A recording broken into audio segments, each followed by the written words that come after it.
அப்போ அந்த கூட்டத்தோட கூட்டமாக கிடந்த ஊமத்துறையும் சிவதையாவின்னு அந்த கிராமத்து பொம்பளைகள்லாம் அடிபட்டவங்களை காப்பாற்றுறதுக்குள்ளே போந்திருக்காங்கண்ணே. பாஞ்சாலங்குறிச்சி நைட்டில் கோட்டை பிடிங்கி விழுந்துருச்சுன்னு பாருங்கள். இதுவும் அது பதிவில் இருக்குது. இவங்க கொஞ்சம் அசந்துறாங்க. நைட்டு பிரிட்டிஷ் ஆர்மி அடிச்சு செத்துட்டாங்க. காலில் கவுண்ட் எடுத்துக்கலான்றது. இந்த அரையும் குறையுமா அரை உயிர் உயிராக இருந்தாங்க பாருங்க. அவங்கள பூரா பொம்பளை வந்து காப்பாற்றிருக்காங்க.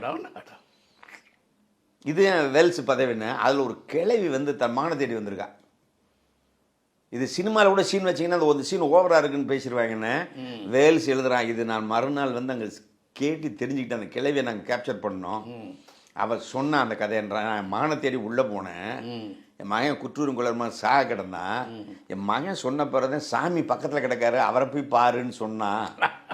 நான் போய் பார்க்கும்போது ஊமத்தரை குத்தூரும் குரல் கிடந்தார். அவரும் சிவத்தையும் கிடந்தான். கூட்டமாக கிடந்தார் சாமி.